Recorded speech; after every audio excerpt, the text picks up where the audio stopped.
Selamat datang di Watch Mojo Indonesia. Dan hari ini kita akan menghitung mundur pilihan kami untuk 10 anime di mana tokoh utamanya jahat.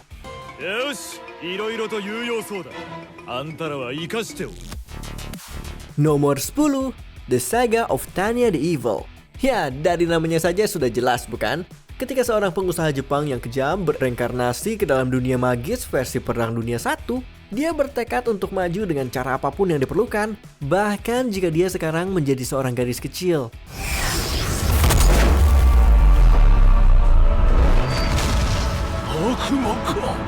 Sikap dingin Tanya dan taktik brutalnya di medan perang membuatnya mendapatkan reputasi buruk, dan ambisinya bahkan mencakup untuk membunuh makhluk ilahi yang menjatuhkannya ke kehidupan barunya yang dilanda perang.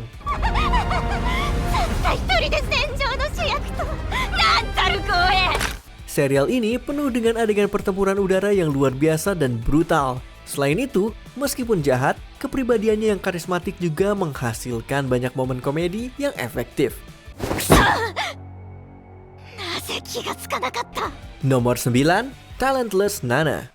Serial ini berlatar di sebuah sekolah di mana anak-anak dengan kemampuan khusus yang disebut talents melatih diri untuk melawan musuh misterius yang dikenal sebagai Enemies of Humanity. Nana Hiragi adalah murid pindahan dengan kemampuan membaca pikiran. Tapi bukan hanya Nana sebenarnya tidak berbakat, dia juga dikirim ke sekolah untuk membunuh musuh sejati umat manusia, teman sekelasnya sendiri.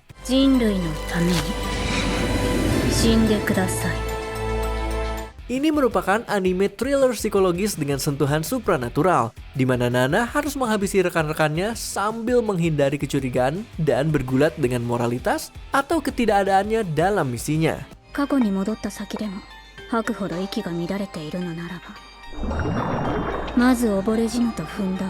Talentless Nana pada dasarnya adalah Among Us dalam bentuk anime, dan Nana adalah si impostor.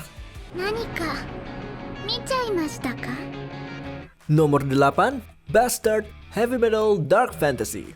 Ketika kejahatan mengetuk pintumu, terkadang pilihan satu-satunya adalah melawan dengan kejahatan yang lebih besar. Kerajaan Metallicana membuka segel Dark Snyder, seorang penyihir kuat dan abadi yang tersegel di dalam tubuh anak angkat kepala pendeta mereka, Lucian Renland.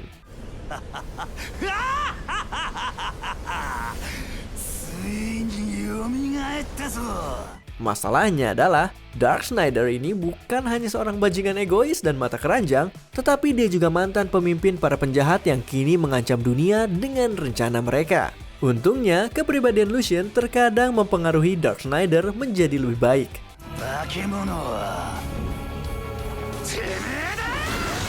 Sebuah fantasi kekuatan tanpa malu dengan sentuhan heavy metal, Bastard mengikuti perjalanan Dark Snyder untuk menyelamatkan dan atau menaklukkan dunia lagi menggunakan sihirnya yang luar biasa dan pesona luar biasa untuk mengalahkan semua musuhnya.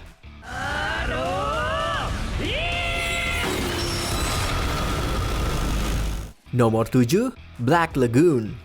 Kehidupan pegawai kantoran Rokuro Rock Okajima berubah drastis setelah dia disandra oleh kru bajak laut Black Lagoon.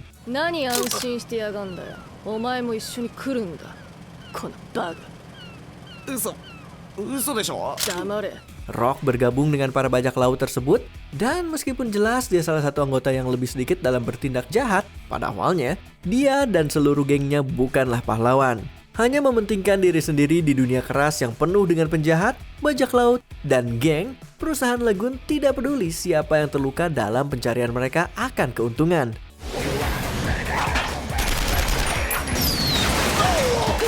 Serial ini penuh dengan aksi seru dan banyak aktivitas kriminal. Jadi, jika kamu menyukai cerita gelap dan realistis, Black Lagoon adalah anime yang layak kamu tonton.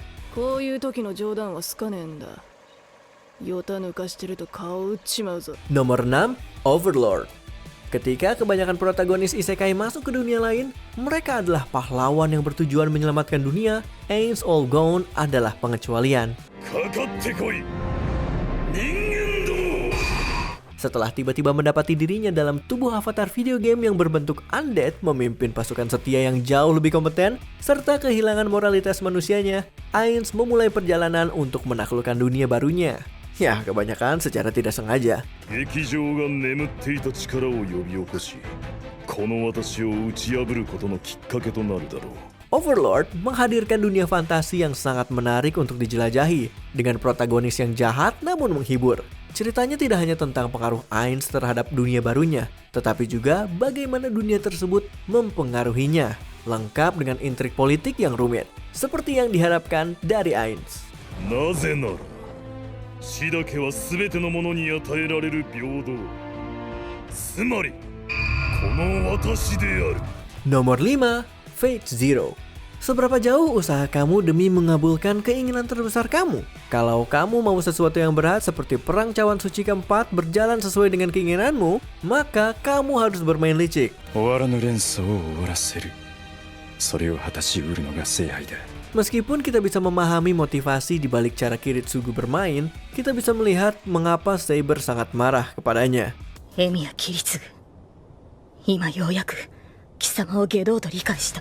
Mulai dari menjadikan istrinya sebagai umpan, mencoba mencurangi aturan, hingga membunuh master dan servant lainnya dengan cara yang licik. Pahlawan keadilan ini terlalu banyak mengambil jalan pintas demi menyelamatkan dunia. Sayangnya, harga yang harus dia bayar pada akhirnya terlalu tinggi. セイバーよ、宝具にて聖杯を破壊せよ。 Nomor 4, Hellsing Ultimate. Terkadang cara terbaik melawan monster adalah dilawan dengan monster lainnya. Itulah filosofi organisasi Hellsing yang mempekerjakan vampir yang terikat secara magis, Alucard, sebagai senjata utama mereka. いい夜だ。こんな夜だ。血も吸いたくなるさ。ああ、静かで本当にいい夜だ。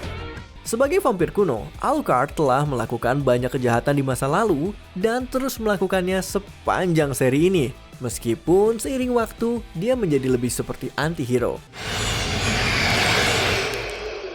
では教育してやろう。本当の吸血鬼の闘争というもの。 Namun, ketika dia dihadapkan dengan Nazi dan pendeta pembunuh, kita langsung mendukungnya. Hellsing Ultimate penuh dengan aksi berdarah dan seru. Bahkan setelah habis, kamu pasti ingin menonton lebih. Nomor 3, Code Geass Lelouch of the Rebellion. Ya, sebenarnya kami cukup ragu untuk memasukkan yang satu ini. Tetapi jika kita jujur pada diri sendiri, Lelouch V Britannia bukanlah pahlawan. なんだ。ルルーシュビ・ブリタニアが命じる。貴様たちは死ね。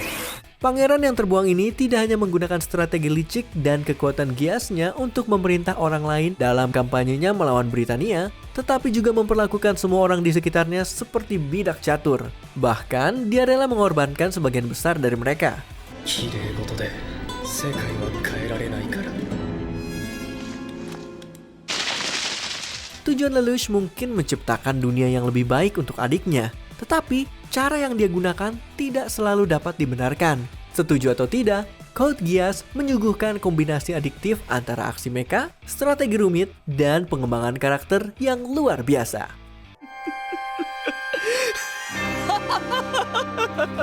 Nomor 2, Death Note.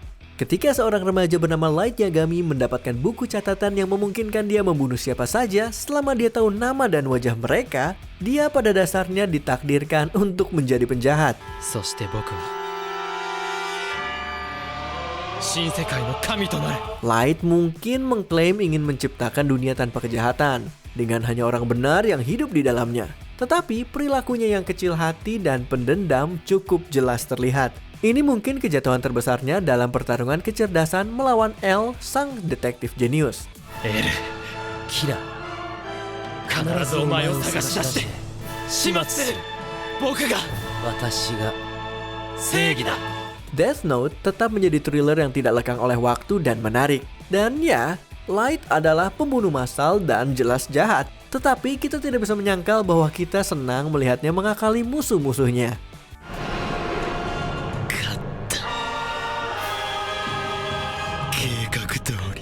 Sebelum kita lanjut, jangan lupa untuk subscribe dan tekan tombol bel untuk mendapatkan notifikasi tentang video terbaru kami. Kamu bisa memilih untuk mendapatkan notifikasi secara berkala atau setiap ada video baru. Kalau kamu menggunakan handphone, pastikan kamu mengaktifkan notifikasi pada menu pengaturanmu. Nomor 1, Attack on Titan. ビリー・タイバーの言う通り、俺は悪者だ。世界を滅ぼしちまうかもしれない。 Pencarian Eren Yeager untuk membalas dendam terhadap makhluk raksasa di luar dinding kotanya membuat kita sepenuhnya berada pada pihaknya dari awal. Namun, seiring waktu berjalan, dorongan gelap Eren berkembang hingga dia menjadi penjahat tak terbantahkan dalam ceritanya sendiri. Selain Eren, Attack on Titan dengan cerdas menunjukkan bahwa karakter paling heroik sekalipun memiliki sisi gelapnya. やめて。 Penuh dengan adegan aksi epik, plot twist yang mengejutkan, dan karakter yang tak terlupakan. Attack on Titan adalah salah satu anime villain's journey yang paling populer yang pernah dibuat. 壁の巨人はこの島の外にある全ての地表を踏み鳴らす。 Nah, ada nggak anime dengan protagonis jahat yang belum kami sebutkan dalam video ini? Tulis di kolom komentar.